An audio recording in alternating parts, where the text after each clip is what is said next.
Hello everyone, welcome to Magnet Brains. मैं हूं अदिति शाह और आज के लेक्चर में हम कर रहे हैं क्लास 12th अकाउंट्स का चैप्टर नंबर 1 जिसका नाम है फाइनेंशियल स्टेटमेंट्स ऑफ एनपीओ। तो हम लोगों ने प्रीवियस वीडियो में 3 इलस्ट्रेशंस डिस्कस किए थे, इलस्ट्रेशन 7, 8 और 9।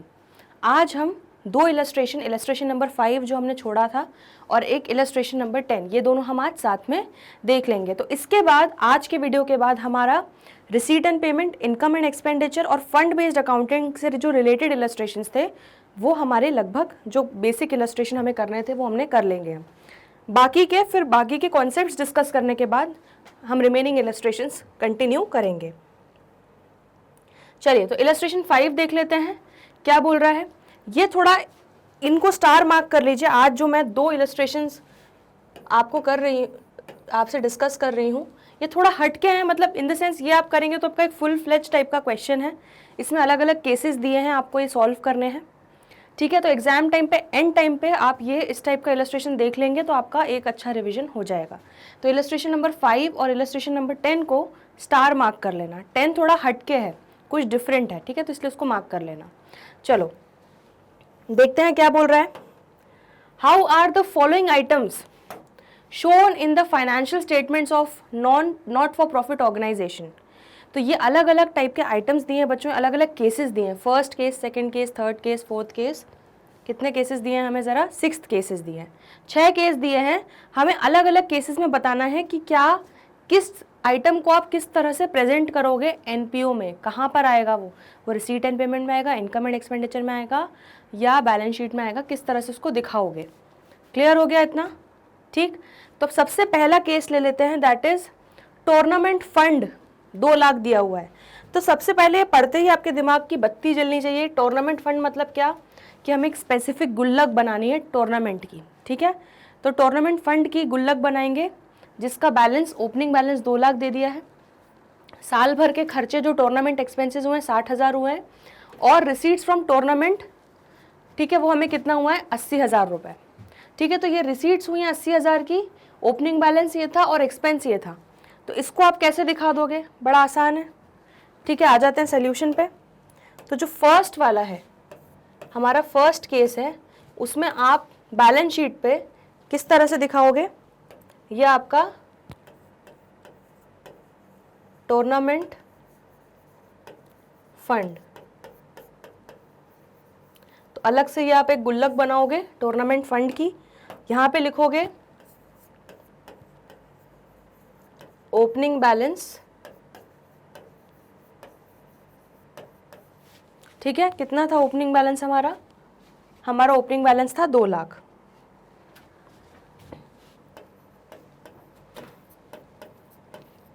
ठीक है।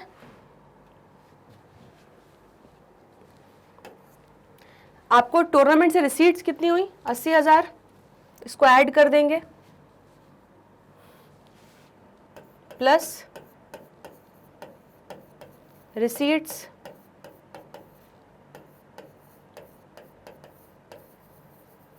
फॉर टूर्नामेंट, कितना? 80,000, ठीक है। माइनस हमें एक्सपेंसेस भी दिया हुआ है, कितना एक्सपेंसेस हुए हमारे टूर्नामेंट एक्सपेंसेस? 60,000, ठीक है। तो यहाँ पे लिख लेंगे माइनस टूर्नामेंट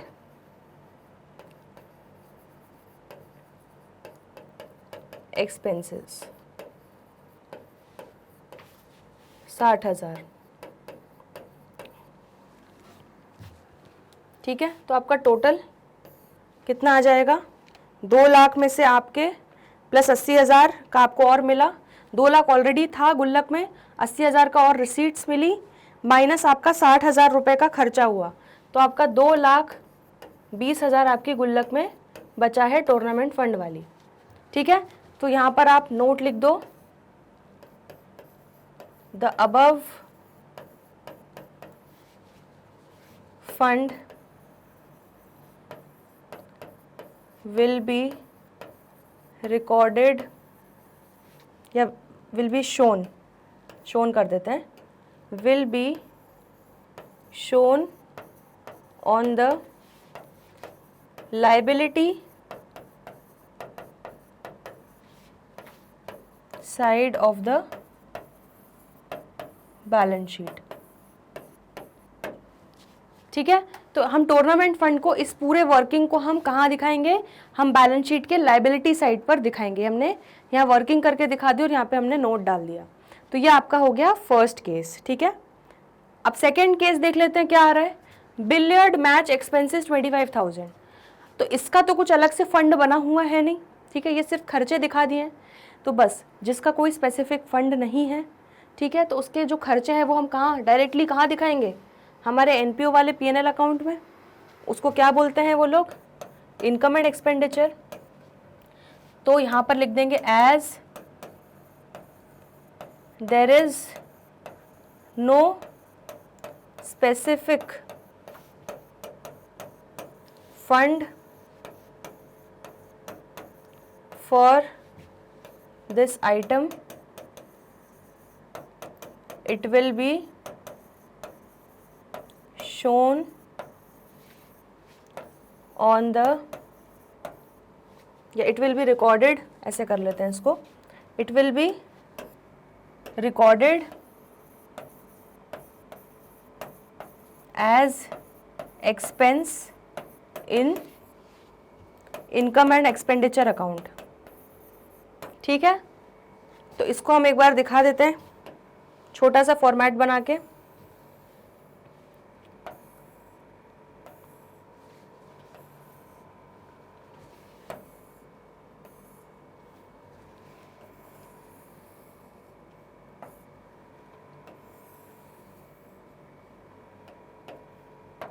ये हो जाएगा आपका एक्सपेंडिचर,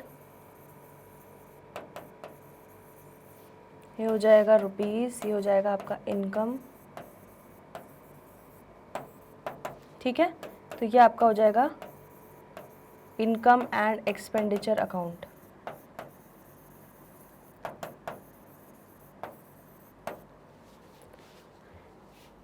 तो अब यहाँ पर हमारा जो बिलियर्ड मैच एक्सपेंसेस है 25,000 का, ठीक है, इसको हम कहाँ दिखा देंगे बच्चों, इसको हम दिखा देंगे इनकम एंड एक्सपेंडिचर के डेबिट साइड में। तो 25,000 आप यहाँ रिकॉर्ड कर लोगे, दैट इज एक्सपेंडिचर साइड पे लिख लोगे, टू बिलियर्ड मैच एक्सपेंसेस। इसका कोई अलग से फंड नहीं था, इसलिए हमने इन खर्चों को उस फंड में से माइनस नहीं किया, इसके लिए हमने कोई गुल्लक ही नहीं बनाई थी। तो डायरेक्टली हमने क्या कर दिया, इसको इनकम एंड एक्सपेंडिचर में एक्सपेंडिचर साइड पे डायरेक्टली रिकॉर्ड कर लिया। क्लियर हो गया इतना? तो ये आपके दो केसेस हो गए, इतना नोट करो, फिर हम आगे बढ़ रहे हैं।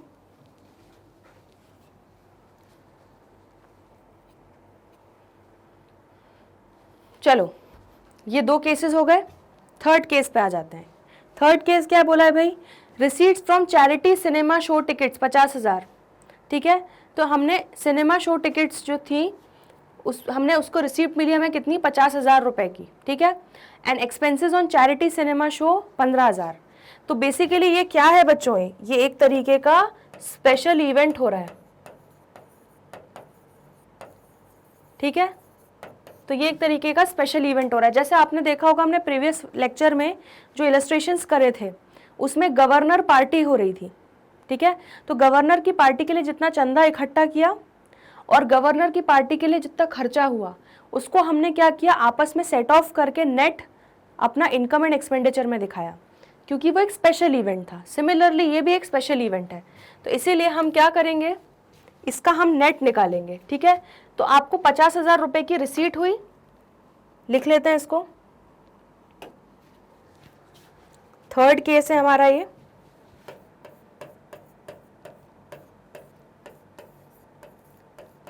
रिसीट्स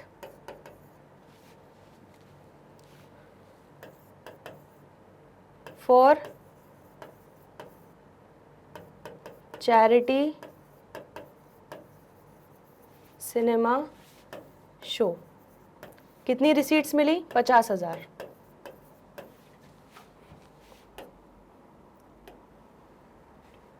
ठीक है, and expenses on charity cinema show कितना हुआ, 15,000।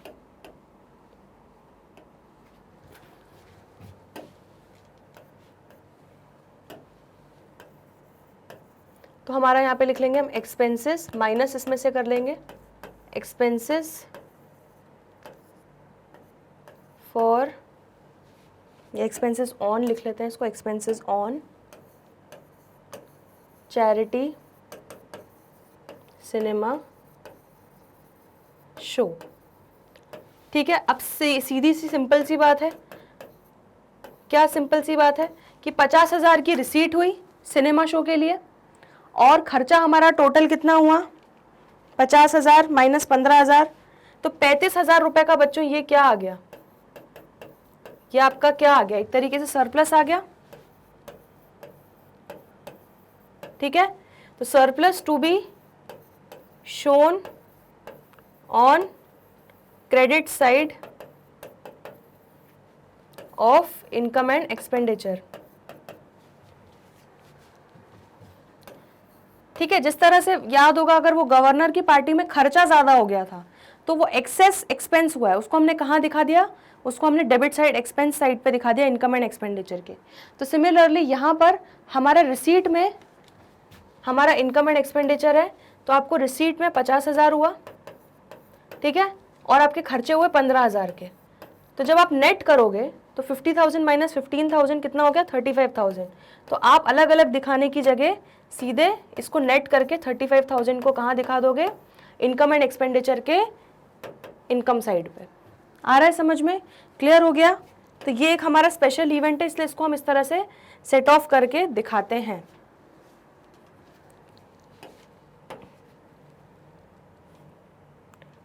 टू बी शोन, ठीक है, as it is a special event. तो ये आपका थर्ड केस भी हो गया। क्लियर हो गया, इतना सिंपल था। चलो फोर्थ पे आ जाओ। फोर्थ क्या बोल रहा है, प्राइज फंड 1,00,000 रुपए। तो 1,00,000 रुपए प्राइज फंड पढ़ते ही आपको समझ में क्या आ जाना चाहिए, प्राइज फंड मतलब ये एक प्राइज फंड के नाम की गुल्लक बना दी है। तो 1,00,000 रुपए का प्राइज फंड है।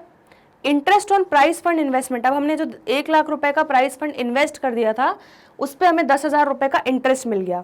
तो स्पेसिफिक फंड पे जब इंटरेस्ट मिलता है इन्वेस्ट करने पे, उसको हम क्या करते हैं, उसको हम ऐड करते हैं उस गुल्लक में, उस डोनेशन, उस स्पेसिफिक फंड में ऐड करते हैं। प्राइजेस अवॉर्डेड, 20,000 रुपए के हमने प्राइज अवॉर्ड कर दिए, मतलब हमारा खर्चा हुआ, तो ये माइनस कर देंगे। और प्राइज फंड इन्वेस्टमेंट्स कितने हैं, 80,000। तो इसको किस तरह से दिखाना है, सबसे पहले तो हम लोग क्या लिखेंगे, हमारा प्राइज फंड का ओपनिंग बैलेंस 1,00,000, ठीक है। चलो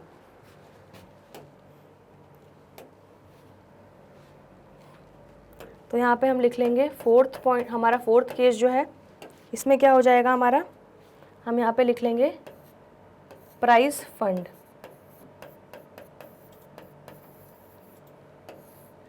हमारा ओपनिंग बैलेंस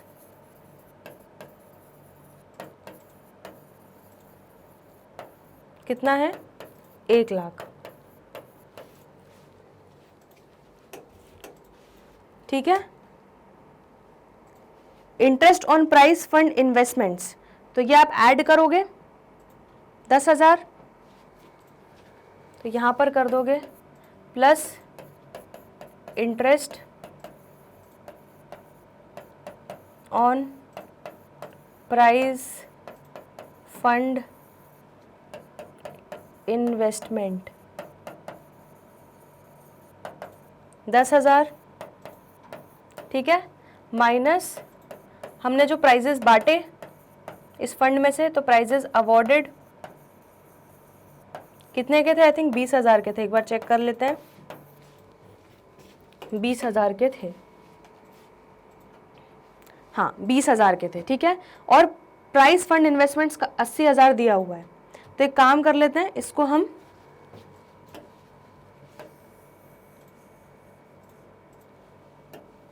आपको यहीं के यहीं पे बैलेंस शीट में ही बना के दिखा देती हूँ मैं, तो आपको और क्लियर हो जाएगा।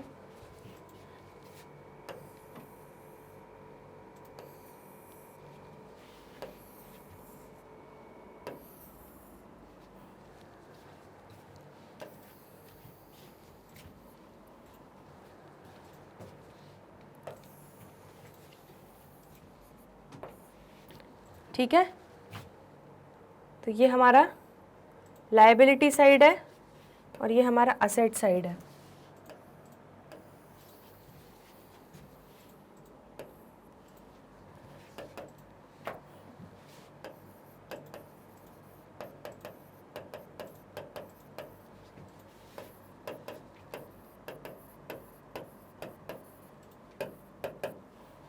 ये हमारी बैलेंस शीट एक्सट्रैक्ट है, ठीक है। तो मैं थ्योरेटिकली लिखने की जगह उसको ऐसे प्रेजेंट करके दिखा रही हूँ कि आप प्राइस फंड को कहाँ दिखाओगे, लायबिलिटी साइड में पूरा अलग से स्पेसिफिक फंड की तरह ट्रीट करोगे। तो 1 लाख प्लस 10,000 माइनस 20,000, ये आपका कितना हो जाएगा, ये आपका हो जाएगा 90,000 का। तो आपकी गुल्लक में बचे 90,000, ठीक है। और आपने प्राइस फंड इन्वेस्टमेंट्स कितने की हैं, कितने की हैं आपने, 80,000 रुपये आपने इन्वेस्ट किए हुए हैं। तो ये आप इसको कहाँ दिखा दोगे, इन्वेस्टमेंट्स को हम कहाँ दिखाते हैं, असेट्स में। तो यहाँ पे दिखा दोगे प्राइस फंड इन्वेस्टमेंट्स। तो 80,000 आप यहाँ पर दिखा दोगे। हो गया क्लियर, ठीक है। तो ये आपने हमारा 4th केस भी देख लिया, ठीक है। तो अब ये 3rd और 4th नोट करो, फिर आगे बढ़ते हैं, बचे हुए 2 केसेस करते हैं। चलो अब बचे हुए केसेस देख लेते हैं। हमारा 4th केस तक पूरा हो चुका है। 5th केस देख लेते हैं, क्या दिया हुआ है भाई, प्राइस फंड 80,000 रुपये। तो चलो पहले ही उन्होंने बता दिया कि प्राइस फंड की गुल्लक बना लो जिसका ओपनिंग बैलेंस है 80,000। 10% price fund investments on 1 April 2020 80,000। तो हमने 80,000 रुपये का जो हमारा गुल्लक में पैसा था उसको हमने इन्वेस्ट कर दिया, कितना, 10% इंटरेस्ट रेट पे। तो निकाल लो 80,000 पे 10% कितना हो गया हमारा, 8,000 रुपये इंटरेस्ट हो गया, ठीक है। Interest on price fund investment हो गया। तो ये हम क्या करेंगे, इसको हम कैपिटलाइज करते हैं, ठीक है। जो हमारी गुल्लक है उसी में हम वो इंटरेस्ट का अमाउंट डाल देते हैं। डोनेशन फॉर प्राइस फंड, तो 12,000 रुपये का हमें डोनेशन मिला, ठीक है, प्राइस फंड के लिए। प्राइजेस अवॉर्डेड, हमने 14,000 रुपये के प्राइजेस डिस्ट्रीब्यूट किए, तो ये हमारा खर्चा हुआ, ये माइनस हो जाएगा। Interest received on 10% price investment 4,000। तो हमारा बच्चों 8,000 रुपये का पूरा इंटरेस्ट जो था वो ड्यू हो गया था, लेकिन हमें अभी तक मिला कितना है, 4,000। तो 4,000 जो नहीं मिला वो हमारा क्या हो जाएगा, अक्रूड इंटरेस्ट हो जाएगा, ठीक है। तो 4,000 रुपये का हमारा अक्रूड इंटरेस्ट हो जाएगा। चलो अब देख लेते हैं इसको किस तरह से आपको प्रेजेंट करना है। तो एक रफ बैलेंस शीट बना लेते हैं एक्सट्रैक्ट, तो उसमें आपको और क्लियर हो जाएगा। ये हो गया हमारा 5th केस।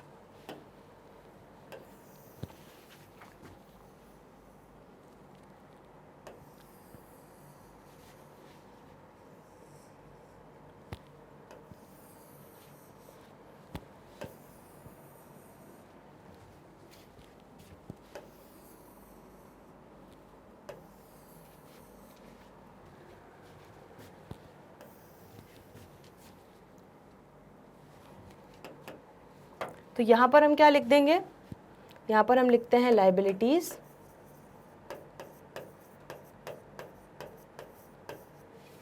ये हो गया हमारा। फिर हम लिख देंगे असेट्स, ठीक है। ये हमारा हो गया बैलेंस शीट एक्सट्रैक्ट,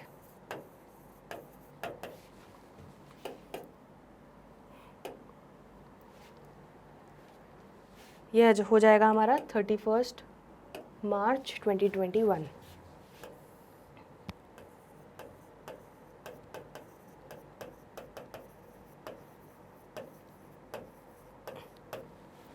ठीक, तो यहाँ पर सीधे सीधे क्या दिया हुआ है, यहाँ पर हमको दे दिया गया है कि प्राइस फंड की गुल्लक बना लो, ठीक है। तो चलो प्राइस फंड की गुल्लक बना लेते हैं। उसका ओपनिंग बैलेंस हमको दे दिया गया था 80,000। तो यहाँ पर हम लिख लेते हैं, चलो प्राइस फंड,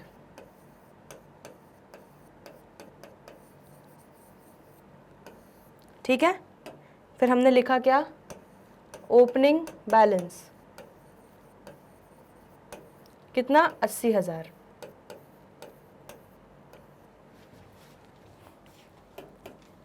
फिर और क्या दिया हुआ है हमें दिया हुआ है कि 10% प्राइस फंड इन्वेस्टमेंट्स जो थी वो थी 80,000 की। तो प्राइस फंड इन्वेस्टमेंट्स हमने जो की उसको हम कहाँ दिखा देंगे, असेट साइड में। तो प्राइस फंड को जो हमने इन्वेस्ट किया तो अपनी इन्वेस्टमेंट्स को हम कहाँ दिखाते हैं, असेट्स में। तो इसका दूसरा इफेक्ट ये हो जाएगा। तो प्राइस फंड इन्वेस्टमेंट्स हमारा असेट्स में 80,000 हो जाएगा। चलो next, donation for price fund. तो हमें 12,000 रुपये का डोनेशन मिला प्राइस फंड के लिए, ठीक है। तो इसको हम ऐड कर लेते हैं, plus donation for price fund, कितना, 12,000 का, ठीक है। और क्या ऐड हो जाएगा बच्चों, और जितना इंटरेस्ट ड्यू हो गया था हमारा, ठीक है। ये गलती, अपने भोलेपन में गलती मत करना कि 4,000 मैम इंटरेस्ट मिला है तो हम तो 4,000 ही ऐड करेंगे, नहीं। आपको याद है सिर्फ रिसीट एंड पेमेंट में हम देखते हैं, सब कैश बेसिस पे अकाउंटिंग होती है कि कितना पैसा आया और कितना पैसा गया, तब हम ऐसे करेंगे, तब हम सिर्फ 4,000 लेंगे, ठीक है। लेकिन जब हमारा P&L बनेगा, बैलेंस शीट बनेगी, अक्रूवल बेसिस पे अकाउंटिंग होती है, मतलब जितना ड्यू हो गया, भले ही मिला हो या नहीं मिला हो, उससे मतलब नहीं है, जितना ड्यू हो गया वो सब आएगा। तो इस साल का हमारा टोटल ड्यू इंटरेस्ट कितना था, 8,000, जिसमें से हमें इंटरेस्ट कितना मिल गया, 4,000, ठीक है। तो इसको इस तरह से आप प्रेजेंटेशन के वाइज दिखा दोगे। यहाँ पर लिखोगे सबसे पहले प्लस इंटरेस्ट रिसीव्ड,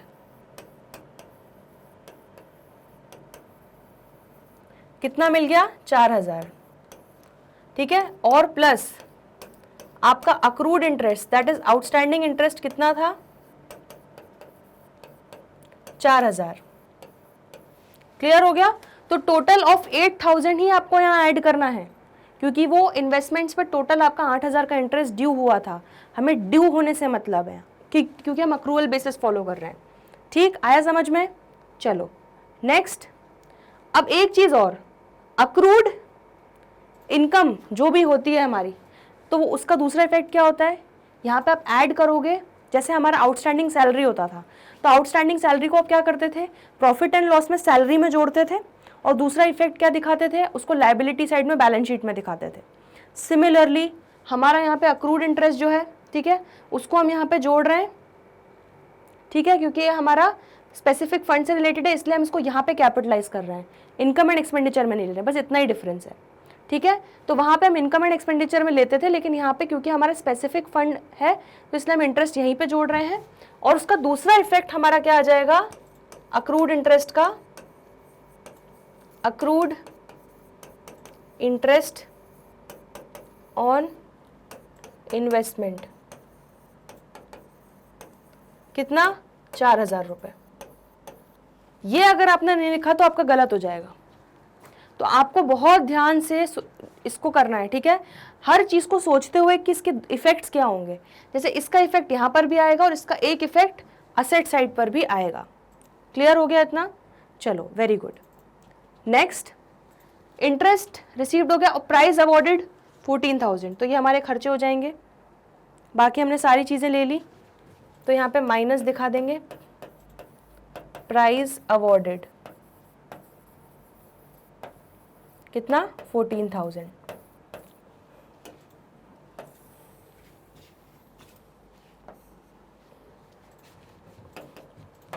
अब देखो कैलकुलेट कर लो कितना हो जाएगा, 80,000 गुल्लक में था, 12,000 का डोनेशन मिला, प्लस 4,000 का इंटरेस्ट मिला, प्लस 4,000 का इंटरेस्ट ड्यू है, माइनस 14,000 का आपका खर्चा हो गया, तो आपका 86,000 बचा आपकी गुल्लक में। क्लियर हो गया इतना बच्चों, ठीक है। और आपके असेट साइड पे प्राइस फंड इन्वेस्टमेंट आ गया और अक्रूड इंटरेस्ट ऑन इन्वेस्टमेंट आ गया, जो आपका आउटस्टैंडिंग इंटरेस्ट है। क्लियर, तो इसको नोट कर लो, ये आपका 5th केस हो गया।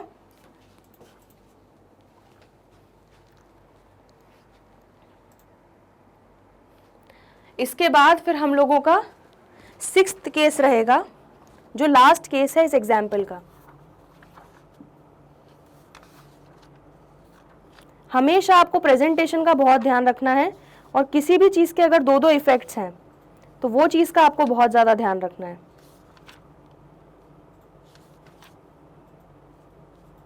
चलिए तो आगे बढ़ते हैं अब लास्ट केस पे। सिक्स्थ केस क्या बोल रहा है हमारा, देख लेते हैं एक बार। Expenditure on construction of pavilion, तो वही कंस्ट्रक्शन वाली बात आ गई यहाँ पे, कंस्ट्रक्शन और क्रिएशन ऑफ असेट।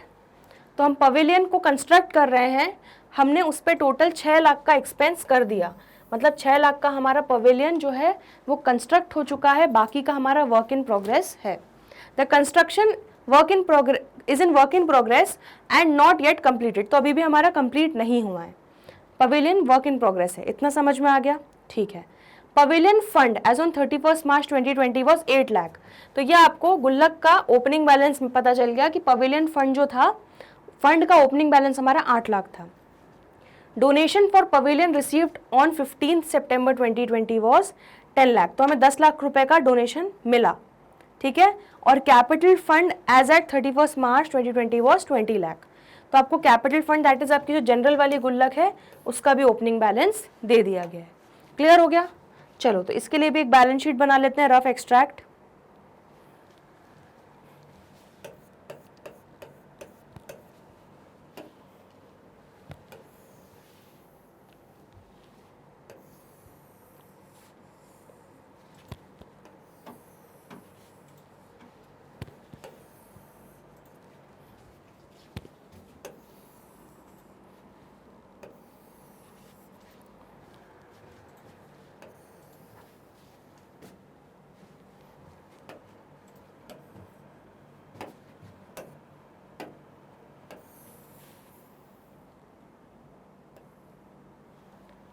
चलिए तो लिख लेते हैं यहाँ पे क्या, लाइबिलिटीज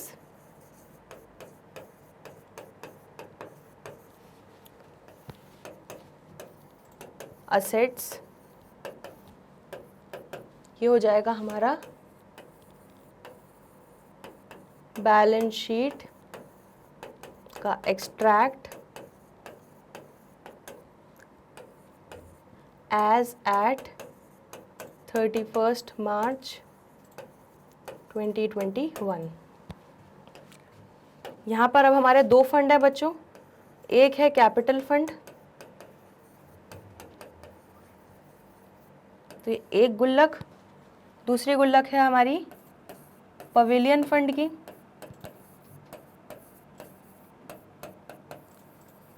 चलो ये हो गया। अब सबसे पहली फुर्सत में तो क्या करते हैं बच्चों, दोनों के ओपनिंग बैलेंसेस लिख लेते हैं, जो सबसे आसान पार्ट है। तो ओपनिंग बैलेंस इसका और ओपनिंग बैलेंस इसका।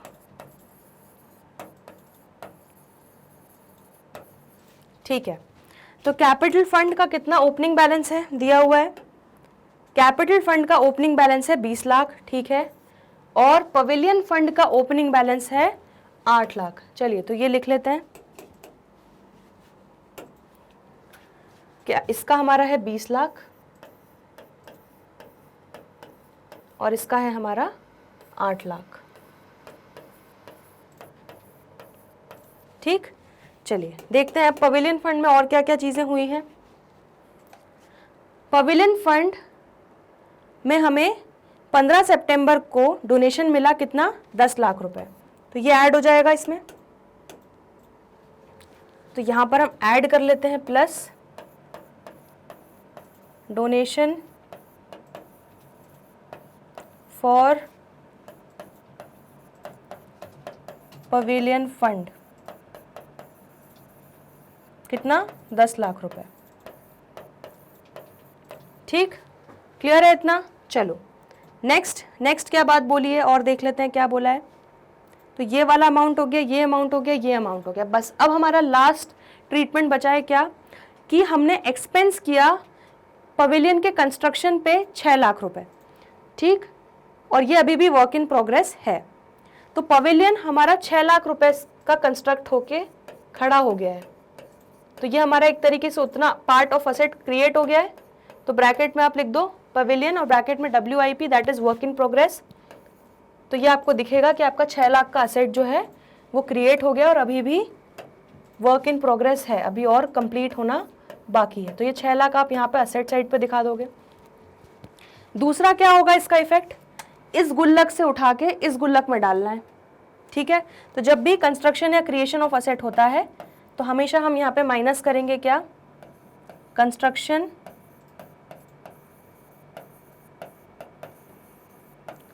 ऑफ पवेलियन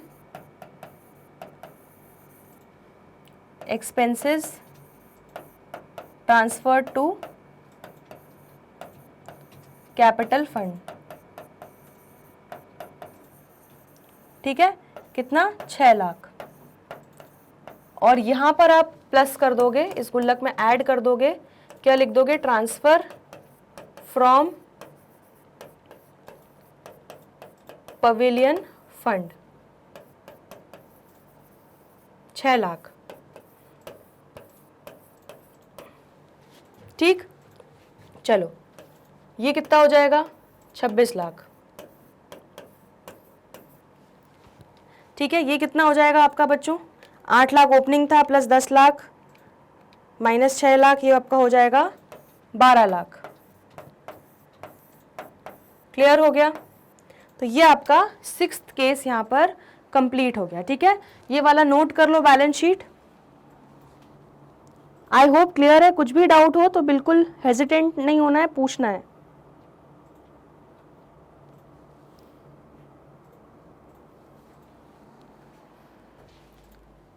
ठीक है, इसको अपने न्यूमेरिकल रजिस्टर में ही नोट करना है। चलिए, तो ये इलस्ट्रेशन हमारा हो गया है कंप्लीट। अब हम बढ़ रहे हैं आगे इलस्ट्रेशन नंबर 10 पे। ठीक है, तो ये भी थोड़ा अलग टाइप का, अलग हटके इलस्ट्रेशन है।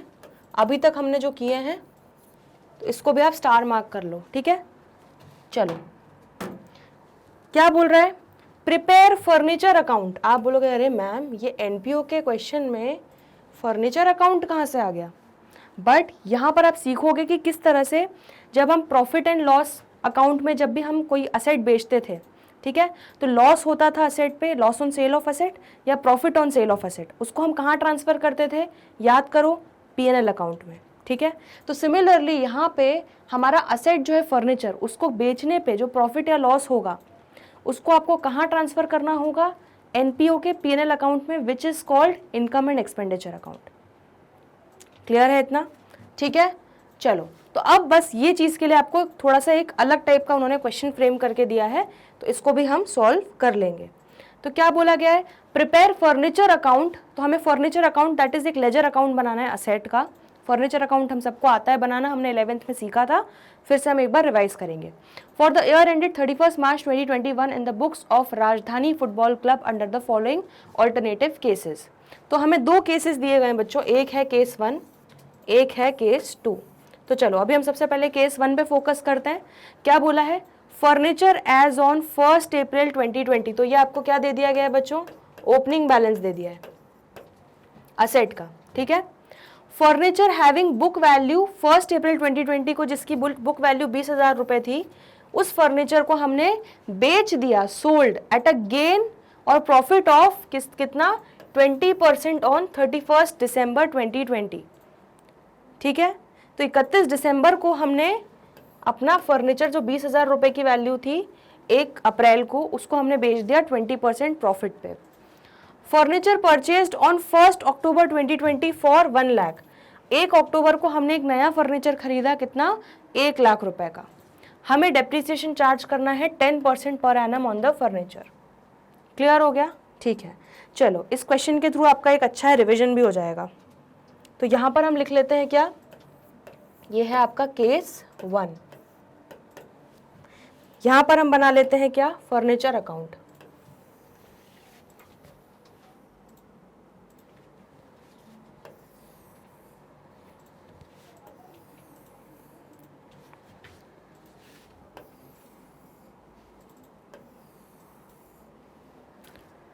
ठीक है, चलो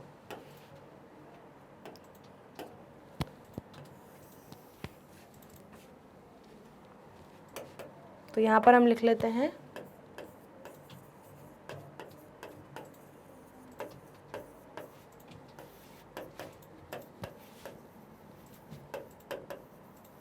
लेजर अकाउंट बनाना याद है कि नहीं याद है? ठीक है, और यहाँ पर आप क्या लिख लोगे, फर्नीचर अकाउंट। चलो, बड़ा सिंपल था हमारा लेजर अकाउंट बनाना, कुछ नहीं, जर्नल एंट्री सोचना है और डेबिट क्रेडिट लिखना है। ठीक है, हमारा कहाँ गया फर्नीचर अकाउंट, यहाँ पर हम लिख देते हैं डेबिट, ये होता है डेबिट साइड आपके लेजर अकाउंट का, और ये होता है आपका क्रेडिट साइड। चलो अब हम लोग एक काम करते हैं, केस 1 में हम जर्नल एंट्रीज भी डिस्कस कर लेते हैं। ठीक है, तो उसके साथ साथ ये लेजर अकाउंट में पोस्टिंग करते जाएंगे तो आपका एक तरीके से क्विक रिविजन हो जाएगा। सबसे पहले क्या दिया है भाई, 1 अप्रैल को आपका 2,20,000 का ओपनिंग बैलेंस है। ठीक है, तो हम यहाँ पे लिख लेते हैं, हमारा एक छोटा सा पार्ट और बना देते हैं यहाँ पे ईयर लिखने के लिए। ठीक है, तो हमारा ईयर है बच्चों ये 2020। याद आ रहा है किस तरह से हम डेप्रिसिएशन में बनाते थे?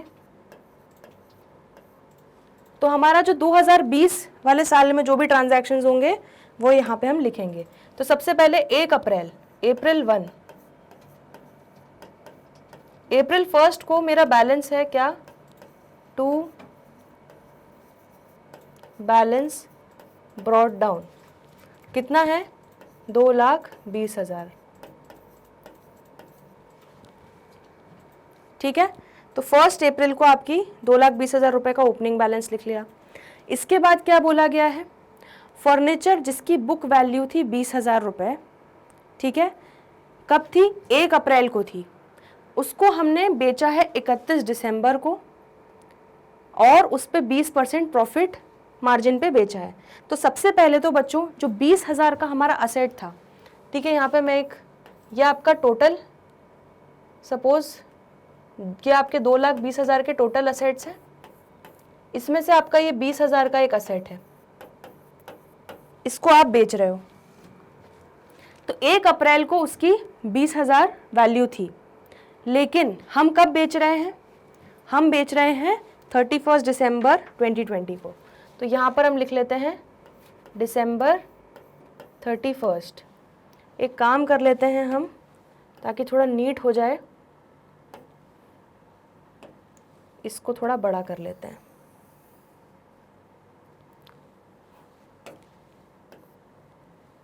ताकि आप लोगों को समझने में भी आसानी होगी। यहाँ पर भी कर लेते हैं।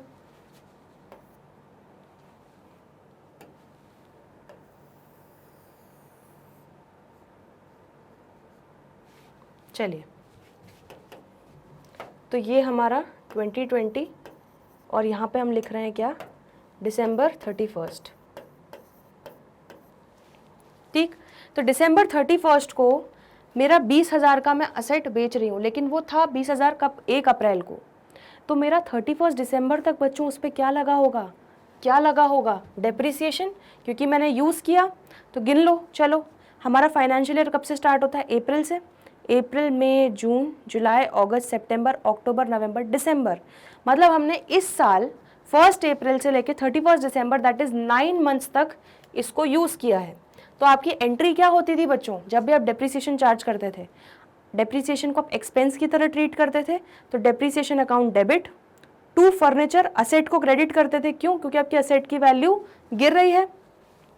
तो फर्नीचर को आप क्या कर रहे हो, क्रेडिट, तो क्रेडिट साइड में क्या लिख दोगे, बाय डेप्रिसिएशन अकाउंट। क्लियर हुआ। और यहां पर हम ब्रैकेट में दिखा दो आप कि 20,000 पे आपने लगाया कितना, डेप्रिसिएशन का रेट कितना दिया था हमें, डेप्रिसिएशन का रेट दिया था 10%, ठीक है, तो हमने लगाया 10% से, और कितने मंथ्स के लिए, 9 मंथ्स तक हमने यूज़ किया इस असेट को। तो हम इसकी एक्चुअल बुक वैल्यू 31 दिसंबर को कितनी है वो निकाल रहे हैं। तो इंटू 10% इंटू 9/12, तो ये कितना आ गया बच्चों, ये आपका आ जाएगा 1500। तो मतलब ये हुआ कि 1 अप्रैल को, अप्रैल 1 को आपकी असेट की वैल्यू थी 20,000, इसको आपने यूज़ किया, तो ये आपकी दिसंबर 31 को अब आपकी असेट की वैल्यू कितनी हो जाएगी, आपने यूज़ किया तो आपका 1500 का डेप्रिसिएशन लगा 9 महीने का, तो 20,000 माइनस 1500 कितना आ गया? आपकी बुक वैल्यू 31 दिसंबर को कितनी आ जाएगी? 18,500 आ जाएगी। क्लियर हुआ इतना? अब 18,500 की बुक वैल्यू तो थी, लेकिन आपने इसको कितने पे बेचा? प्रॉफिट 20% मार्जिन रखा आपने, ठीक है। तो 18,500 इंटू 20% कितना हो गया? 3,700। तो आपने टोटल इस असेट को 3,700 प्लस 18,500 22,200 रुपए में आपने इस असेट को बेचा। आ रहा है समझ में? 18,500 की इसकी वैल्यू बची थी पूरा 9 महीने यूज करने के बाद, प्लस हमने इस पे 20% प्रॉफिट मार्जिन जोड़ के टोटल 22,200 में बेच दिया। तो दिसंबर 31 को एक एंट्री आपकी और हो जाएगी। क्या एंट्री होगी वो आपकी? वो एंट्री होगी, आप एंट्री क्या करोगे? Bank account debit to furniture account debit, ठीक है। तो बैंक अकाउंट आपका कितने से डेबिट होगा? 22,200 से, ठीक है। तो यहां पर आप लिख लो बाय बैंक अकाउंट, ये कितना हो जाएगा? 22,200, ठीक है। और आप फर्नीचर अकाउंट आपका कितना था? 18,500 का, लेकिन आपने 3,700 का गेन दैट इज प्रॉफिट कमाया। तो इसको हम कहाँ लिख देंगे? गेन हमारा आ जाएगा यहाँ पर, ठीक है। और यहाँ पर हम डेट डाल देंगे दिसंबर 31। तो यहाँ पे लिख लेना to income and expenditure account, ठीक है। ब्रैकेट में लिख दो gain on sale of furniture. Clear हुआ? ठीक है। तो आपको इसकी अगर जेवी याद हो तो क्या जेवी होगी इसकी? Bank account debit 22,200 to furniture, कितने का फर्नीचर था? 18,500 टू आपका गेन ऑन सेल, ठीक है। या इसको आप टू इनकम और इनकम एंड एक्सपेंडिचर भी लिख सकते हो। कितना हो जाएगा? 3,700। तो आपने क्या किया? आपने 22,200 यहाँ लिख लिया बाय बैंक अकाउंट, इतना आपको पैसा रियलाइज हुआ फर्नीचर बेच के, ठीक है। और जो 3,700 का गेन है वो आपने यहाँ लिख लिया। अगर लॉस होता तो यहाँ पे लिखेंगे आप। आपको याद आ रहा है? ये सारा बस आपको जेवी को ही पोस्ट करना है और कुछ भी नहीं है, सिंपल सा है, ठीक। इतना क्लियर हो गया? चलिए, इसके बाद अब दिसंबर तक एक चीज हो गई। हाँ, एक हमारी एक मेजर चीज और हुई है, क्या कि 1 अक्टूबर को हमने 1 लाख की मशीन खरीदी है, तो वो भी हमें लिखना है। तो हमने थोड़ी गड़बड़ ये कर दी कि हमें जगह नहीं छोड़ी, तो इसको हम पहले क्या करते हैं, इसको नीचे शिफ्ट कर लेते हैं टू इनकम एंड एक्सपेंडिचर, ठीक है। ये हमारा है gain on sale of furniture,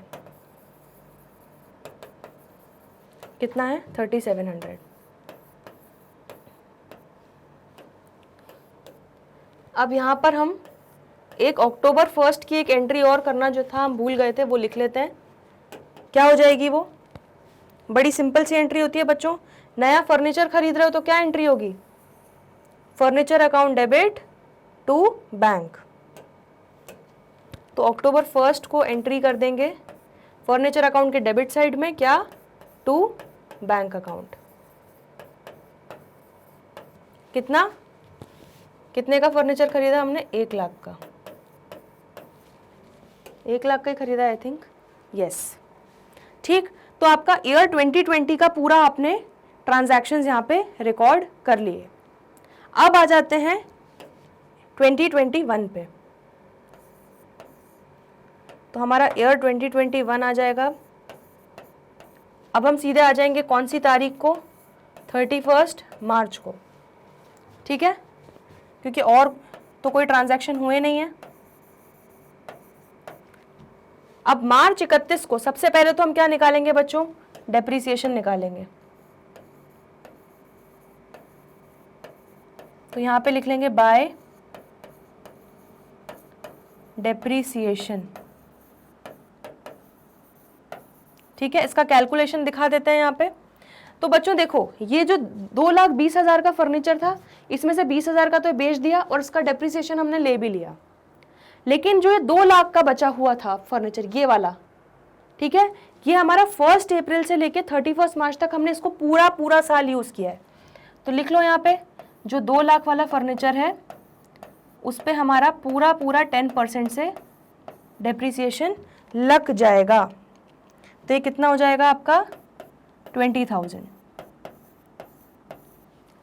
ठीक है, उसके बाद हमने 1 लाख का फर्नीचर 1 अक्टूबर को और खरीदा।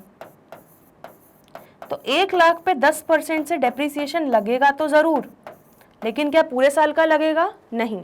क्यों? क्योंकि हमने अक्टूबर में खरीदा। तो अक्टूबर, नवंबर, दिसंबर, जैन, फेब, मार्च, इसको हमने 6 महीने यूज किया इस साल, तो इस पे सिर्फ 6 महीने का ही डेप्रीसिएशन लगेगा। कितना हो जाएगा? 1 लाख पे 10% इंटू 6/12, यह आपका हो जाएगा 5,000। ठीक है, तो आपका टोटल कितना हो गया डेप्रीसिएशन? 25,000। क्लियर हो गया इतना? चलिए, तो अब एक बार हम लोग ज़रा देख लेते हैं कि अब हमारा फर्नीचर का क्लोजिंग बैलेंस, हमारा फर्नीचर का मार्च 31 को क्लोजिंग वैल्यू कितनी आ रही है। तो यहाँ पे लिख लेते हैं मार्च 31, ठीक है, बाय बैलेंस CD। टोटल लगाओ कितना आ रहा है? ये 2,20,000 प्लस 1 लाख प्लस 3,700, तो ये कितना हो गया? 3,23,700।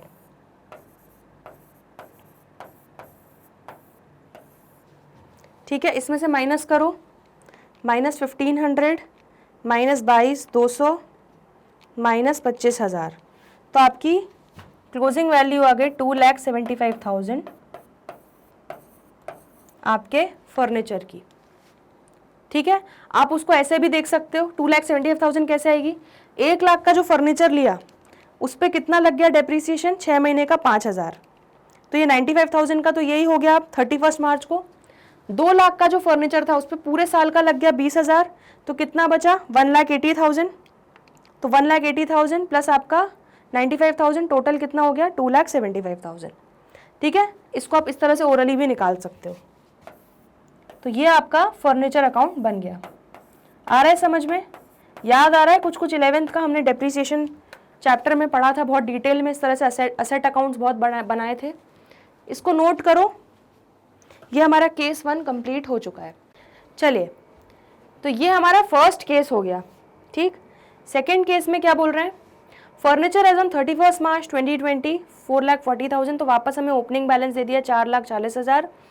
Furniture having book value as at on 1 April 2020, 40,000 की बुक वैल्यू वाला हमने जो फर्नीचर था वो बेचा 31 दिसंबर को। सब कुछ सेम है, बस अमाउंट डबल किया है, और उन्होंने बोला है कि लॉस हमने 20% पे बेचा। पिछली बार हमने प्रॉफिट पे बेचा था, इस बार लॉस पे बेचा है। ठीक, furniture is to be depreciated at 10% per annum. Furniture costing 3 lakh was also purchased on 1 October 2020। तो 1 अक्टूबर 2020 को हमने एक नया फर्नीचर 3 लाख रुपए का और खरीदा।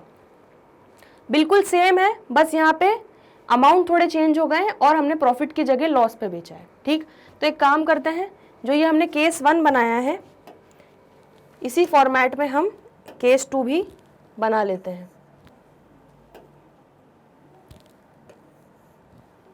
ठीक है,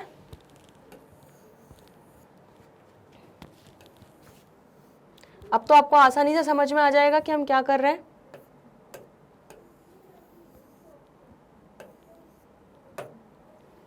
चलो,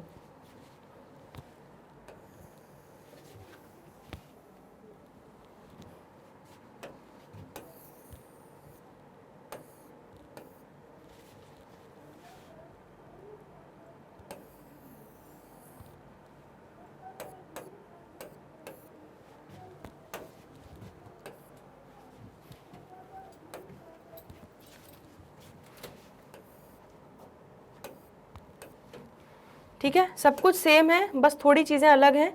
तो वो हम निकाल लेंगे।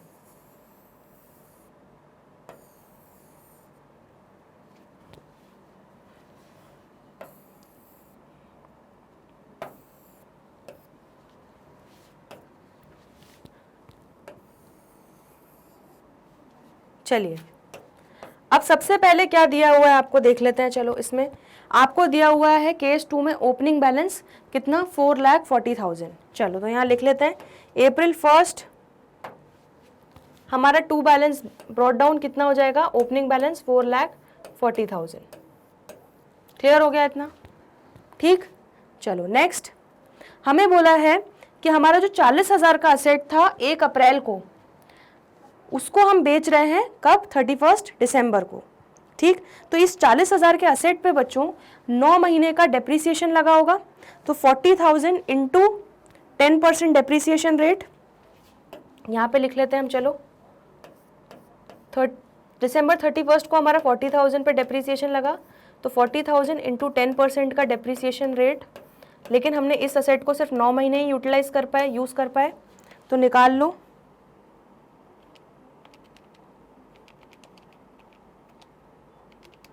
तो कितना आ गया आपका डेप्रीसिएशन, इस पे आ गया 3,000। तो अब आपको एक चीज़ समझ में आ गई कि आपका असेट जिसकी वैल्यू थी 40,000 1 अप्रैल को, उसकी वैल्यू अब 31 दिसंबर को कितनी हो गई, 40,000 माइनस 3,000, दैट इज 37,000। ठीक, अब आप किस पे बेच रहे हो बच्चों, आप बेच रहे हो लॉस पे। ठीक है, 20% लॉस पे। तो यहाँ पर मैं एक रफ डायग्राम बना देती हूँ ताकि आपको समझने में आसानी रहे। तो यहाँ हमारी अप्रैल में हमारा ये असेट था 1 अप्रैल को कितना, 40,000 का, इस पे 3,000 का डेप्रीसिएशन लगा, और ये दिसंबर 31 को हमारा कितने का हो गया, 37,000। अब इस 37,000 के असेट को हमने बेचा लॉस पे, कितने लॉस पे, 20% लॉस पे। तो निकाल लो 37,000 इंटू 20% कितना हो गया, 7,400। तो 7,400 के हमने लॉस पे बेचा, मतलब हमें कितना पैसा मिला होगा, 37,000 माइनस 7,400, तो हमें 29,600 इसको बेच के मिला होगा, तभी हमें 7,400 का लॉस हुआ, तभी 20% लॉस हुआ। ठीक है, तो 37,000 को हमने माइनस 20% कर दिया, तो 29,600 आ गया। तो आप यहाँ पर क्या एंट्री कर दोगे, बाय बैंक अकाउंट, आपको कितना पैसा मिला, 29,600। ठीक है, और यहाँ पे एक चीज़ और क्या आ जाएगी आपकी, आपका loss on sale of furniture हो जाएगा, जिसको हम इवेंचुअली कहाँ ट्रांसफ़र करने वाले हैं, इनकम एंड एक्सपेंडिचर अकाउंट में। ठीक है, ये ब्रैकेट में लिख रही हूँ मैं, loss on sale of furniture.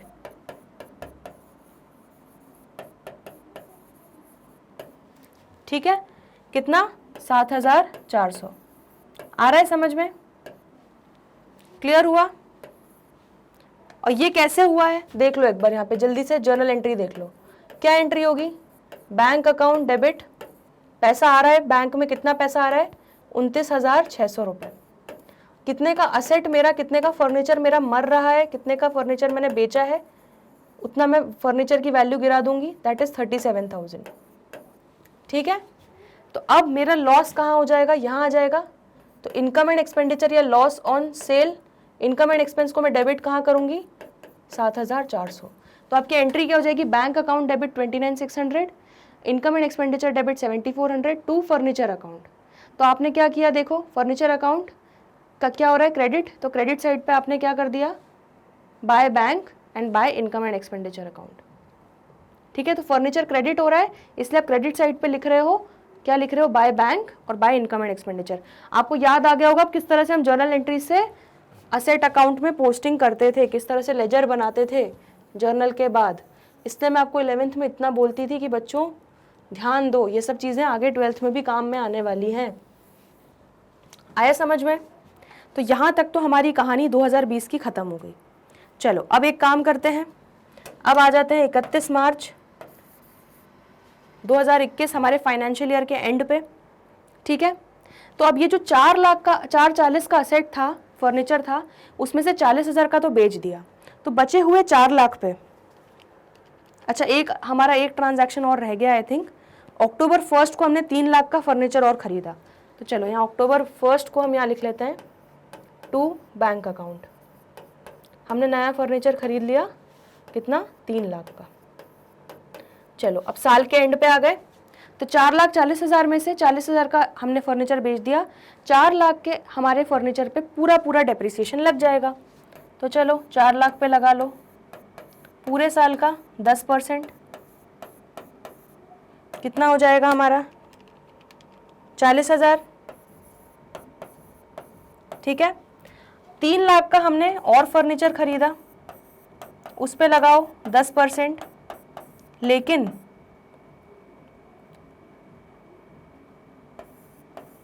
उस पे लगाओ 10%, लेकिन क्या वो पूरे साल का लगेगा? नहीं, हमने अक्टूबर में लिया है तो मतलब 6 महीने का ही लगेगा, तो इंटू 6/12 कर दो। ठीक है, तो 3 लाख इंटू 10% इंटू 6/12 कितना हो गया, 15,000। तो आपका टोटल कितना आ गया बच्चों, यह आपका आ गया 55,000 का डेप्रीसिएशन। ठीक है, अब हम निकाल लेते हैं क्लोजिंग बैलेंस कितना आ रहा है। चलो, तो यहाँ पर आपका टोटल कितना आ रहा है, यह आपका आ रहा है 7,40,000।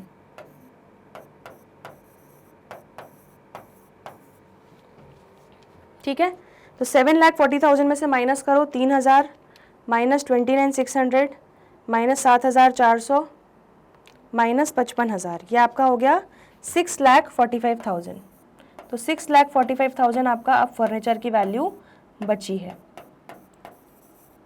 इसको आप इस तरह से भी हम लोग निकाल सकते हैं, कैसे कि जो 4 लाख का 40,000 का तो बिक गया, वो हटा दो, 4 लाख का जो बचा हुआ था उस पर कितना डेप्रिसिएशन लग गया, 40,000, तो इसकी वैल्यू कितनी बच गई हमारी, 3,60,000।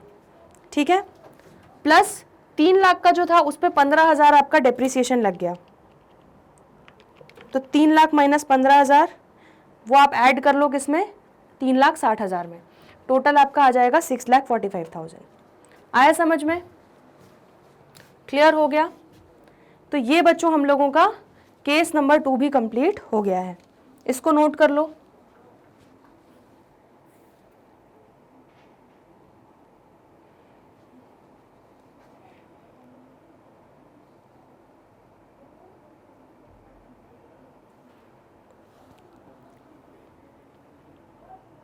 चलिए, तो आज के लेक्चर में बच्चों हम लोगों ने डिस्कस किए हैं 2 इलस्ट्रेशंस। इलस्ट्रेशन नंबर हमारा था 5 और एक इलस्ट्रेशन नंबर 10। ये दोनों ही थोड़े अच्छे इलस्ट्रेशंस थे, इसलिए मैंने आपको स्टार मार्क करवाया है। तो इसको आपको एंड टाइम पे एक बार देखने में सही रहेगा, ये थोड़ा अलग इलस्ट्रेशन है इसलिए मैंने आपको ये चीज़ स्टार मार्क करवा दी है। ठीक है, तो क्लियर है। आई होप आपको अब इलस्ट्रेशन नंबर 10 तक हम सारे इलस्ट्रेशंस डिटेल में क्लास में सॉल्व करके कवर कर चुके हैं। अब आने वाले अगले लेक्चर्स में हम करने वाले हैं कुछ कॉन्सेप्ट्स। ठीक है, तो जल्दी मिलते हैं। कुछ भी डाउट हो प्लीज़ कमेंट सेक्शन में लिख देना, उसको हम अलग से डिस्कस कर लेंगे। तो मिलते हैं ब्रेक के बाद, तब तक के लिए गुड बाय।